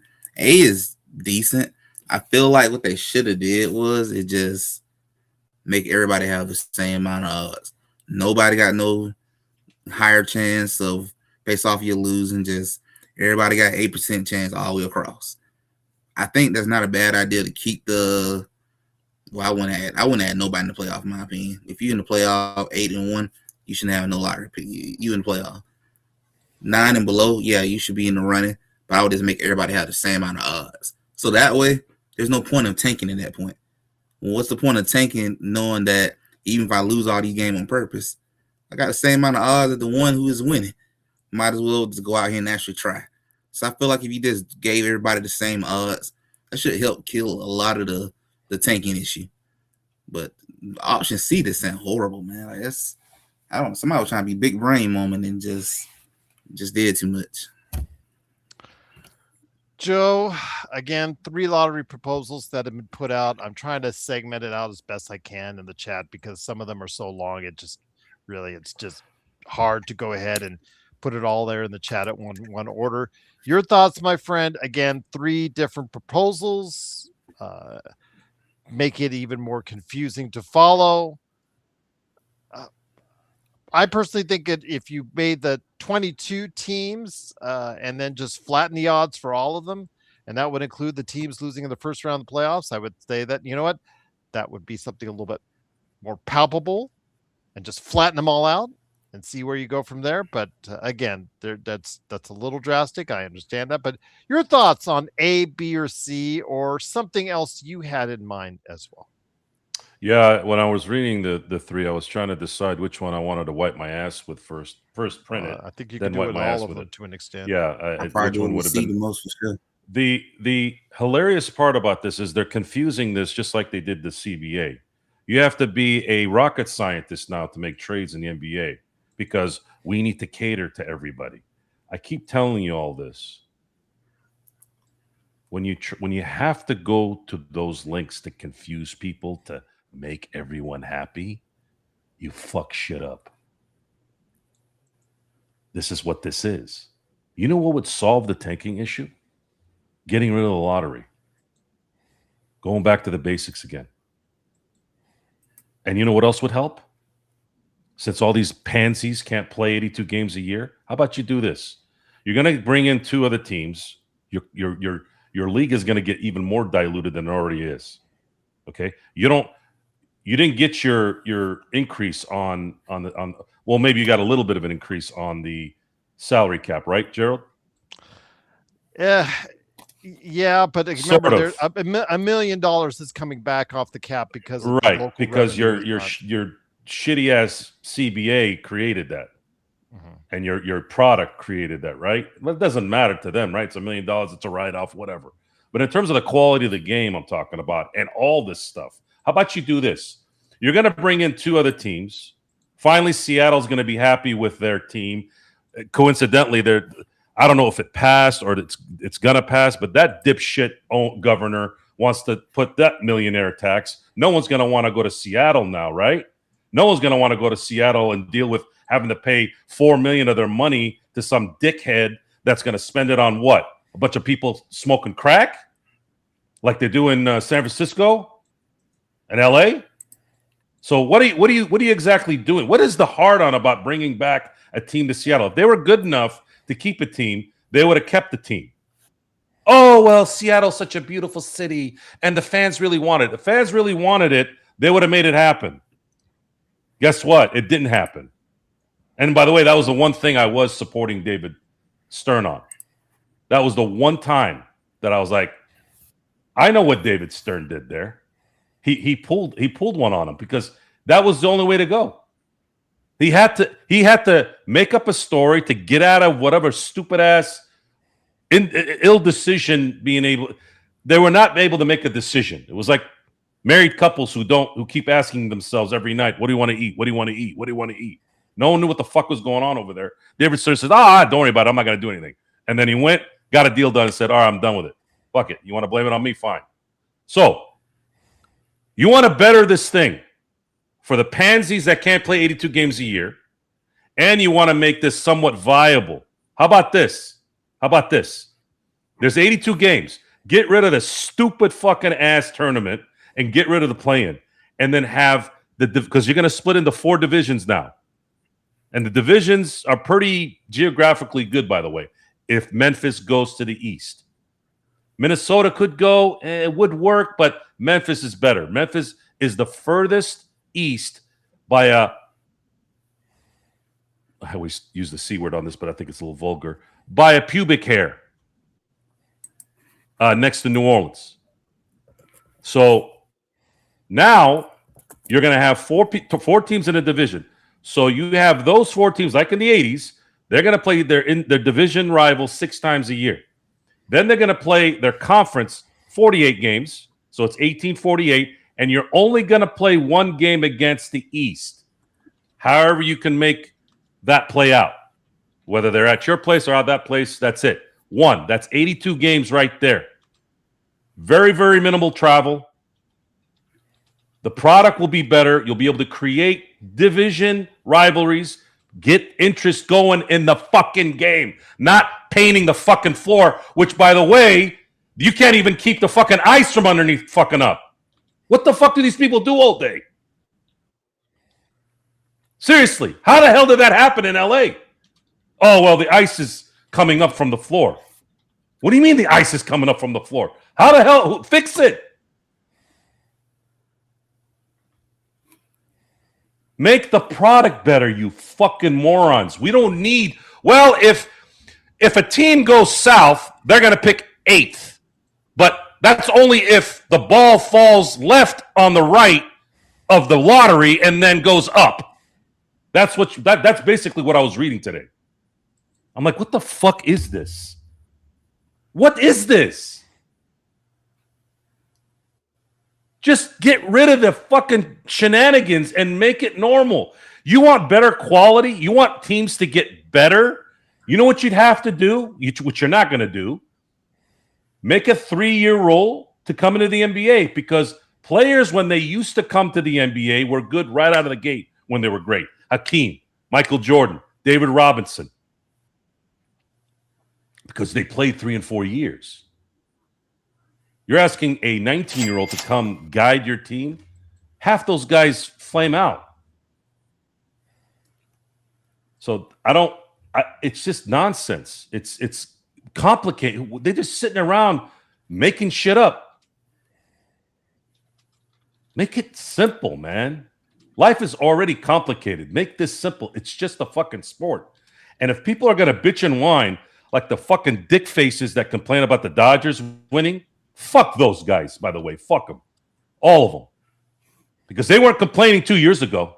The Dodgers were spending money left and right way before 2 years ago. As soon as they start winning, oh my God, they're terrible for baseball. No, they're terrible for you because you're a fucking loser. That's why. Losers always complain about winners. And I'm talking to Mark Cuban, and I'm talking to fucking Gilbert over there in Ohio. I didn't forget that shit, man. I didn't forget that shit. And that fucking whiny little bitch, Popovich in San Antonio when they got Paul Gasol. That motherfucker would not shut the fuck up for like a year about that shit. And that motherfucker tanked 3 times. I know he's probably not all the way involved with the Wemby thing, but that guy tanked for Tim Duncan, and I never heard it. Dr. Buss go on the horn. Hey man, those guys, man. No, but Popovich can. Popovich can, right? And you can tell when someone's bitching about something and it's actually not a joke. One of the things I didn't like about Popovich, by the way, was when you tell a joke over and over again, it's the same lame-ass joke. It's not a joke anymore. It's just you being stupid. So we're going to still this rant is useless. It's for entertainment purposes only. What I'm saying is not going to do jack shit. These guys are going to get some complicated lottery jerk off that we're going to have to sit there and figure out. We're going to have to do fucking geometry, and we're going to have to implement the Pythagorean theorem to understand who the fuck is going to get drafted where. And then what's going to happen then? The Wizards are still going to be the Jizzards or the Lizards. Charlotte's still going to suck ass. Orlando's still going to try to be good and suck. Then what? What are you going to do then? Oh, we know what? Fuck this. We're going to give the first pick to the fucking best team every year so that no one tanks. Okay. That's your last option, guys. That's it. You win it all, you get the first pick. How about that? You will guarantee no one will tank at that point. Oh, and also, this is the last bit.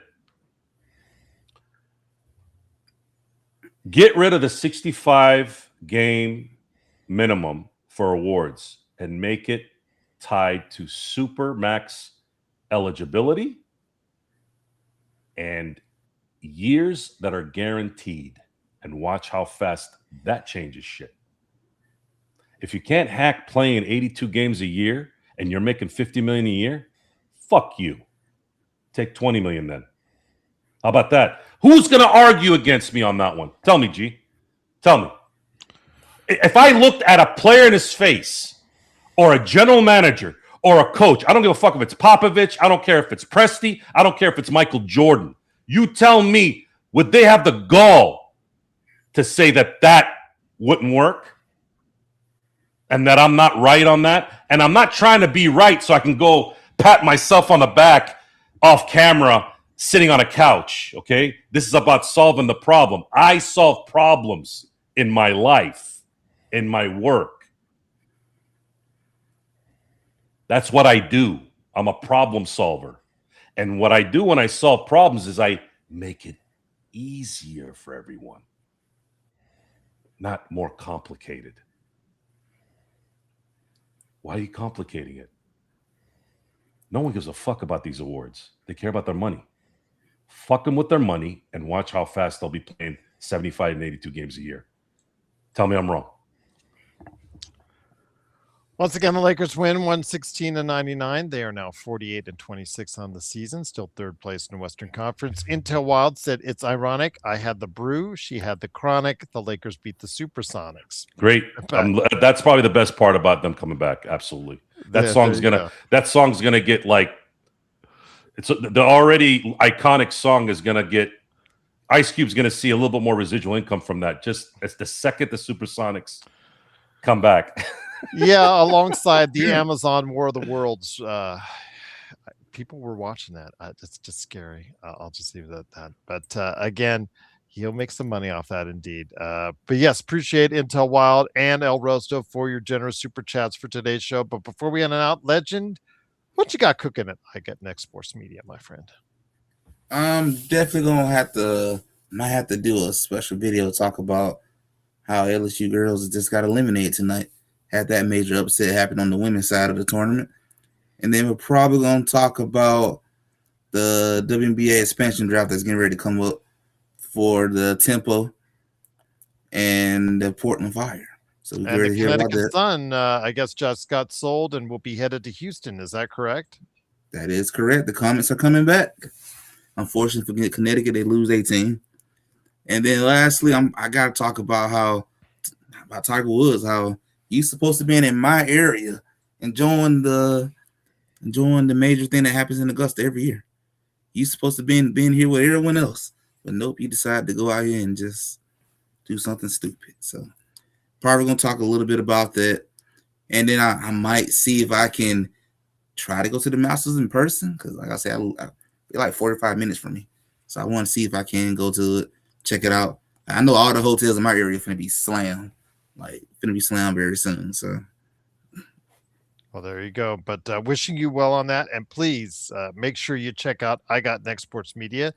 He says he's going to bring me on for an NBA playoffs primer, which I'm very happy to do anytime that he needs me to go there at I Got Next Sports Media. Don't forget as well, in the morning, you'll have a Lakers Latest on the Lakers Latest channel, courtesy of the Fan Arc Network. And then at 11 o'clock on this channel, you will see the Lakerholics crew. Hopefully not me. If I'm here, I will not be happy because I will not get to sleep in. So that really pisses me off. But what are you going to do? But they said they wanted to do a show, and Jamie said he's going to host it. So we'll see what happens. But do I play golf, Arcarino? Yes. I live not far away from a golf course. I played more when I was in California. I somehow, even though there's golf courses around Las Vegas plentifully, don't play as much as I used to. Probably because the cost is insanely high. But I have been known to slice, and the key word is slice, because it's beautiful. You hear the whack, you hear the breeze, you hear the swing, whoosh, and then you just watch it as all four of us would be watching it, Legend, and go like this. It takes a skill. It takes a real skill to slice the ball that starts out going straight and decides it wants to go a certain way. And there it goes. I wish I was that skilled, but Top Golf is more my love. There you go, my friend. No shame in the. They just, again, golf simulators. Golf simulators. For a leak, ESPN was trying to push that in prime time this past week. It just blew me away. I said, that's where we're at in 2026. Yep, I do play a little bit of golf, a little bit. There you go. Absolutely. So I live in the area that loves golf. So what are you going to do? Yeah, same here in Vegas. But before we head on out, Joe with the Dodgers now back in full gear. Again, I mentioned before you came on that a lot of people here in Vegas were wearing that Dodger blue, including yours truly, on opening day. It was great to see as far as Dodger fans are concerned all over the place here in Vegas. But unless you're an A's fan and realize that the A's are coming in, they're going to fight a losing battle, but neither I digress on that. But your thoughts on what you're doing with the Dodgers and checking out at Joe Soro Experiment. The Dodgers are what the Lakers were in the early 2000s. There was so much star power and so much dominance. The only difference is these guys are really nice guys versus my favorite probably team of all time, which was the three-peat Kobe and Shaq team. As much as I absolutely loved Gasol and still do, even to the point where he was kind of my favorite player, even though I don't put that on record. There was only a couple guys in the past because, again, I'm a grown man. I don't, really have favorite players. But Pau got close. That's how much I loved Pau in that back-to-back run. But, man, that lineup of Fox, Ori, Fish, the finishing lineup of Ori, Fox, Fish, Kobe, and Shaq. Oh, woo! Man, it was so much fun watching those guys play. They were mean, and they were good, and they knew what was up. And Kobe at the podium talking about no matter how motivated you are, championship comes to the city of Los Angeles. Now, these guys aren't going to talk like that, although that's one of the things I love about Mookie. Mookie keeps himself, he does a little bit out of the box when he's doing his podcast, but not enough for me. But that's because it's me. I get why he does it. But Mookie has a little bit of that that charisma, that kind of like, what are you going to do about it, right? And I saw it at the awards after they won the title in 2024 when he said, y'all just going to have to wait. But he still did it in a nice way, but he had to, I think he held himself, but he wanted to go all the way, but he doesn't. So there is, like, Mookie's that one guy. And then Muncy has a little bit of it too. When he told Bumgarner to go fish his home run ball out of the thing, I thought that was money. Because Bumgarner is an angry human being. And the only way you're going to get an angry human being well is by saying something like that. Really good. Like, hey, bitch, don't sit there and bitch because I'm kind of sort of running to first and second. You got a problem with that? Go get the fucking ball, man. Don't throw a ball. Don't throw a fucking floater over there so I can hit it out. Especially right field, man. Right field in San Francisco, you might as well be trying to hit a home run to the next freaking state. So the Dodgers, what makes this Dodgers setup a little different than even the early Laker teams is you saw it tonight. The two biggest acquisitions, in my view, of the offseason, and the two most important, played a huge part in a game where it looked like Arizona was playing the World Series tonight. There was a moment where the Dodgers didn't have a single hit for 18 straight at bats, and they still won. And their main guy, their main free agents, got the lead off their hit and then closed it in the ninth. I mean, what's not to like? Oh, and by the way, Freeland, for all the Dodger fans out there, Mr. Freeland, that's his name now. It's Mr. Freeland. He was batting 190 in spring training, and there was a lot of commotion about Hae-Sung Kim, and I love Hae-Sung Kim, by the way. Love him. I think he's I believe he'll be very good soon. But the fact that he got dropped down to AAA and for Freeland, and everybody was pissed. Well, y'all saw today what Freeland can do. Freeland was the game-winning run.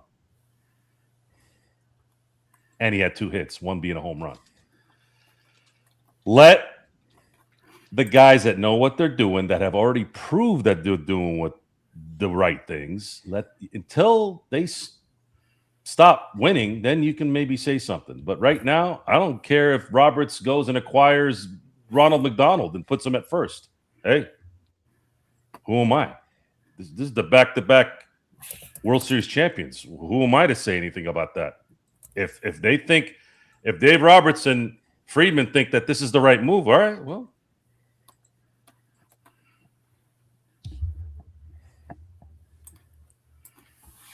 Right? Who's going to complain when the results are there? What do I always say? What is the number one word I've used on this show more than any word? Besides the F word. Yeah, you use that quite a bit. Results allow whomever is in control to be left the fuck alone. See how I used that all in there? See, I'm excited. I was already excited. Yesterday's game, when I was just watching them play, they scored 8 runs in 1 inning. I'm sorry, 6. 6 runs. So it was almost like this game sucks. Sorry, it was 4 innings. It was 4-4. Sorry, 4-4. But it was like they looked at their watch like, should we start scoring? Yeah. 4 runs out of nowhere, down 2-0. They were down 2-0 again today. Guess what? They still won. It's just beautiful to see talent and great management, great executive decisions. And I thought the ring ceremony was freaking phenomenal. Probably the best ring ceremony I've ever seen of all of my championship teams that I've watched. My favorite parade was the 2009 parade when they went to USC. That was the best parade I'd seen. And then tonight was the best ring ceremony I'd seen. Oh, there you go. But once again, go check out the Joe Sorrell experiment. He'll have some shows coming up for you in the not too distant future. If Roberts traded Ohtani, they would have to trade Ohtani for an entire team.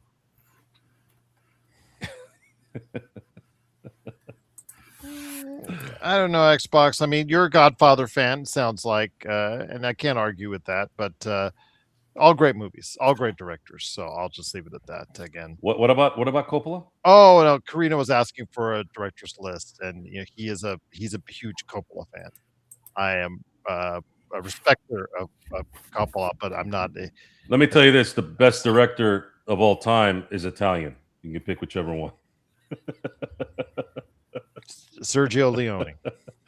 I'll leave it at that. I'm going to go with Marty or Francis. I think those guys, in terms of my liking, I think Spielberg has had his moments, but I think he's a better producer than he is a director. Which goes to show you how great he is as a producer, because he wasn't bad as a director either. I'm just saying Marty and Coppola. When I watch The Godfather for the 58th time in a row, I just watched that movie. You have to put yourself at that time and what was going on, and the fact that he was able to create this with all the stuff that was going on. It's mastery at its best. And then De Niro in A Bronx Tale. Jeez. Oof. Not bad for a first-time director.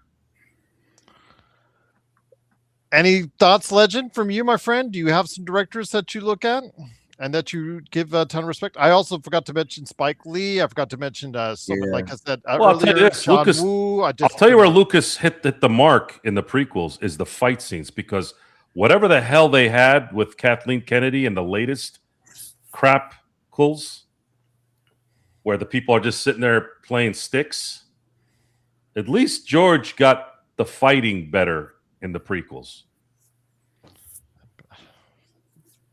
I say Spike Lee, apart from me. Spike Lee could have been one of the best, but he was too busy worried about being a crybaby 90% of the time. The prequels are just worrying about Medea wearing a dress, whining about Tarantino because he offends him. I'm like, dude, come on. They're just so bad. Just so bad. Just so badly acted. Just so badly written. The first one is just so slow. I love the original trilogy. Absolutely love the original trilogy. But yeah, it just went wrong with Star Wars Episode 1. I'll just leave it at that. But again, thank God Kubro isn't here, or else we'd be hearing an argument for the next hour because how he loves the prequels. So thank God for that. Glad he's living his life as a high school kid and living and doing what high school kids should be doing and not hanging out with us. That's for sure. Greatest actor, Michael B. Jordan. What are you saying? He did not deserve it. He had a great dual performance in Sinners. Xbox. Yeah, he did that. Yeah, that's not. I disagree. I disagree with that. He had a great performance in Sinners. All of those guys deserved it. Oscars have been dead for a while, though. I don't think it has really a lot of credibility, especially with all the Chalamet had a great performance. They have to have a check mark now for all these movies. What kind of speaking of The Godfather, if these check marks existed 50 years, 60 years ago, we would have never seen Jimmy Caan as an Italian. We would have never seen Marlon Brando as a non-Italian play an Italian. Sinners is a great film. I will go to bat for that. I didn't see it. I eventually will. I have no skin in this game. I haven't seen it to know if it was worth it. But to me, I keep it simple. Like I said before, when Al Pacino has one Oscar, does your awards really have a credibility? Al Pacino is the only guy, except for maybe De Niro, that you could say is the greatest movie star that ever lived. I mean, Jack Nicholson is in there too. He won 3. Maybe that's why I don't talk about him, because he probably got what he was supposed to get. But the fact that Al Pacino has one Oscar, come on, dude. and it went to a great movie. But come on, Tony Al Pacino has 10 iconic characters. You're lucky if you have one. This guy has 10. Make your pick. From a 5'4" guy, too, by the way. That's how great he was. A 5'4" man. I was 5'4" in 7th grade. But this guy had that kind of presence. Imagine if he was 6'4". He would have been the greatest everything and ever and anything. But anyways, point is, the awards have become, and it was like that way before this last few years. But it's just gotten worse because now there's a checklist. If you don't have a certain demographic, if you don't have a certain storyline that needs to be saying, that's not art then at that point. That's just you controlling everything and telling people how to create their product. Fuck you. No way. That would never, ever. There'd be zero chance of anybody ever telling me how to fucking create what I want to create. You don't want to, you want me to do bubblegum, TV shows and movies? Sure. You're paying me to do that? Here's Joe, here's a script. Can you direct it? Yeah, sure, no problem. But if I'm creating something, you ain't telling me what the fuck I'm going to cast and put in there. Fuck you.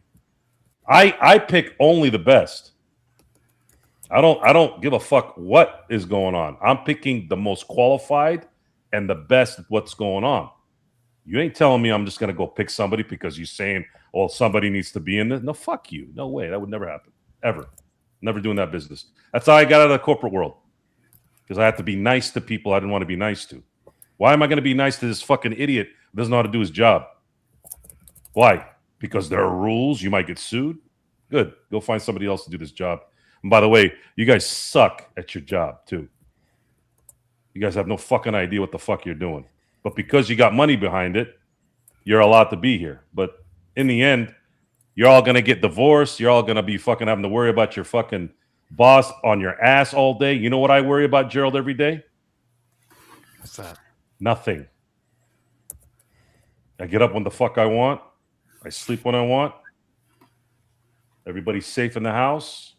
I got friends from here to the other block. I got nothing to worry about. I get on a nice show like this after a great evening of sports watching and talk some shit. I mean, come on. Does anybody come on? This is a great life. No truer words have ever been said. He does talk some shit on this show, indeed.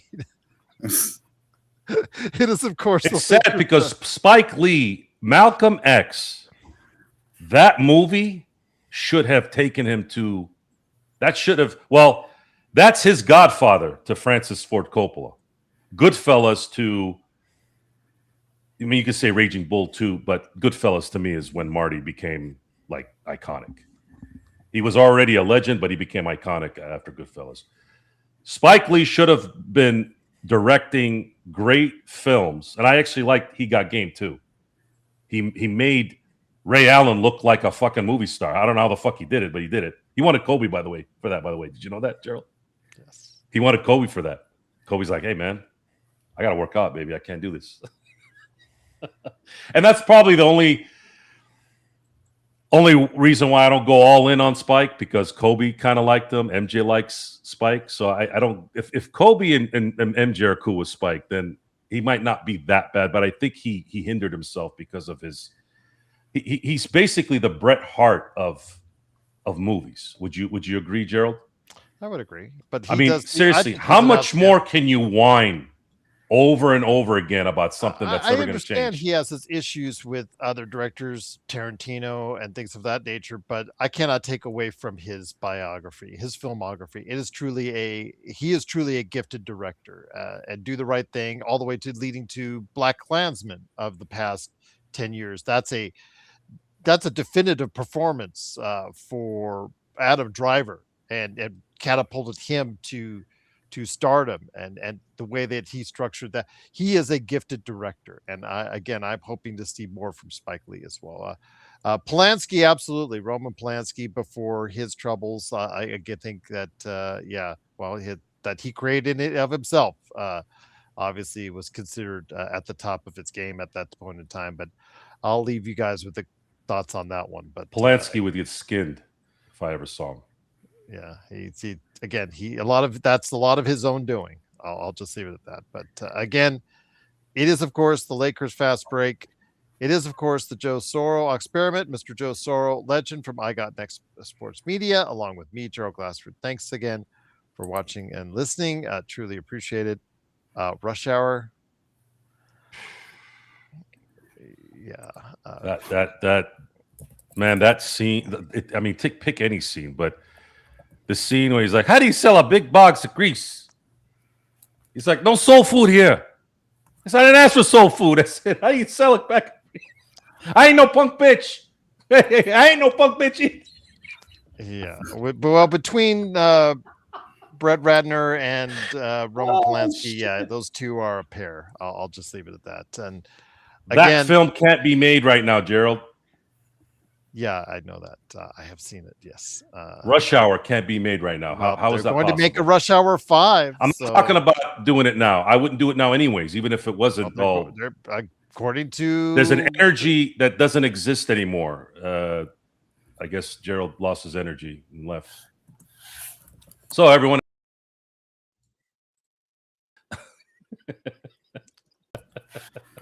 So I was doing a reintroduction to the Lakers fast break. The Rush Hour has an energy, just like the Dumb and Dumber. The first Dumb and Dumber had an energy, where the second one didn't work. Mm-hmm. You could tell that Jim Carrey and Jeff Daniels were trying, but they don't have that energy anymore, and the times are different. So, and it's just even worse with the parameters that people have to run with. And Brett Ratner's a piece of shit too, by the way. Yeah, but I know. Him and Polanski belong in the same place. I mean, Brett Ratner. You could not have named him a better name. He looked like a rat, and these guys should be. But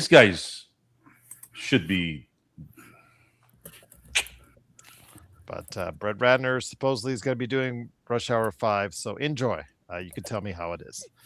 Again, it is, of course, the Lakers fast break with legend from I Got Next Sports Media, along with me, Gerald Glassford, and Joe Soro from the Joe Soro Experiment. Thanks so much again for watching, listening. If you have thoughts on directors, films, pop culture, and by the Lakers as well. If you have any thoughts on them, it'd be great to go ahead and hear from the NBA lottery and the new rules that they're thinking about implementing, expansion, the playoffs. A lot of stuff to talk about. We can always hear your comments below, indeed. But again, that's the President of the United States has asked Brett Ratner, who directed the Melania documentary, that has asked Paramount, based on the fact that they're scratching each other's backs, so Paramount could get Warner Brothers to consider doing a next Rush Hour. And I'll just leave it at that. So, again, it is, of course, the Lakers fast from the president.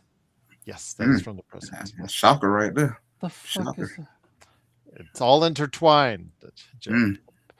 Paramount, the White House, the Netflix never had a chance. It's just Netflix is you saw the production of the Yankee Giant game, didn't you?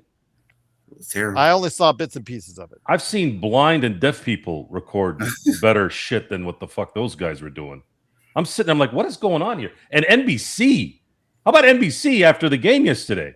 I don't know why they went away from Apple TV. They won the game and they just cut it and went into some stupid ass whatever the hell they did. Now, Spaceballs 2, yes. Mel Brooks. Things are supposed to get better, aren't they, Gerald?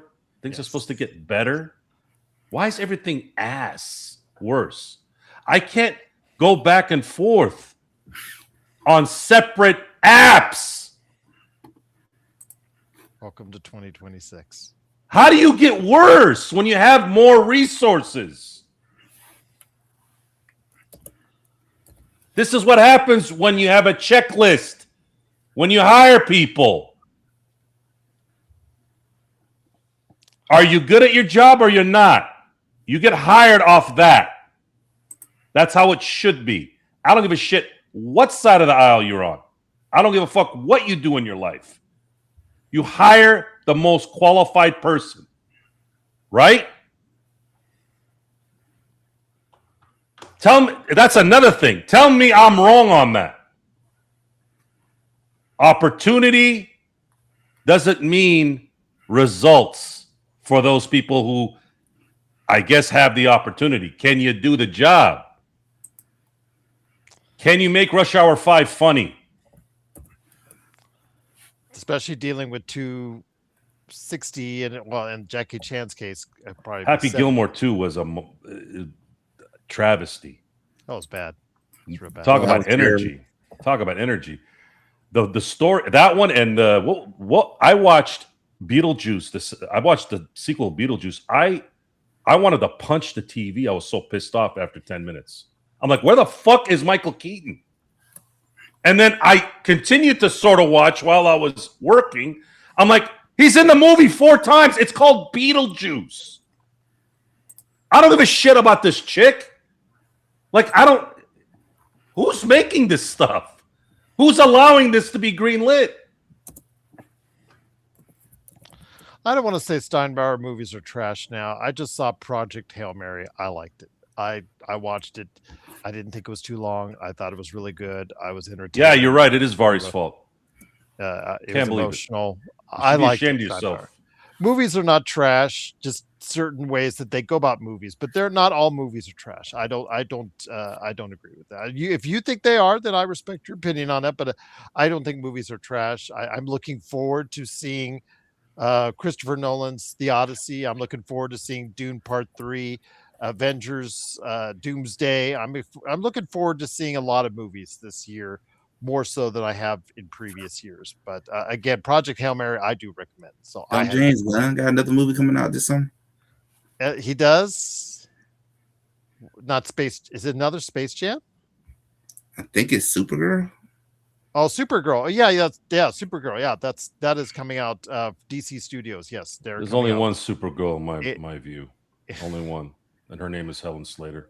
Well, she was debuted last year in the Superman movie, and she gets her own movie this year. So we'll see how it goes. But again, it is the Lakers Fast Break.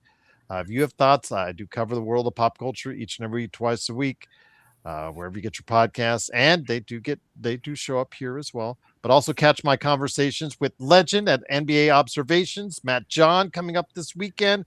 The Lakerholics coming up this weekend. Hopefully, Joe Sorrell experiment on his channel. I got Next Sports Media on Legends channel. A lot of stuff going on for you. Lakers latest as well. There's no actual excuse for missing out on all this great stuff, but the Lakers win. We'll see what happens without Luka on Monday. Most likely, should be still. That's how bad the Brooklyn Nets are. We talked more about pop culture tonight in the Dodgers than we did the NBA game that we're supposed to be talking about. The Brooklyn Nets need to try and find a way around tanking. So, yeah, find a way, and they'll still suck. How about that? And then they'll complain, and they'll do another. They'll have to do another calculus problem to decide how to make the next draft. JSJ, I said that on the State of Pro Wrestling with John Orlando. Yes, on my latest PCC Multiverse there as well. So again, it is Joe Sorrell, legend, me, Gerald Glassford. Thanks again for watching, listening. Hopefully you guys will have a great Lakers weekend.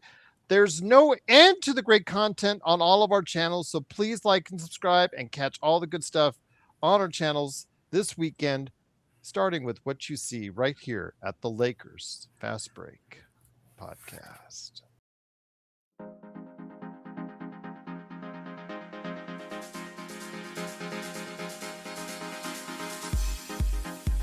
Oh,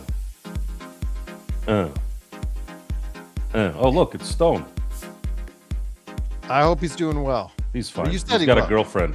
Yeah, there you go. In Houston. I wish him well. I wish him great. I don't know if I could be with somebody from 4 states away. I don't know if that would work.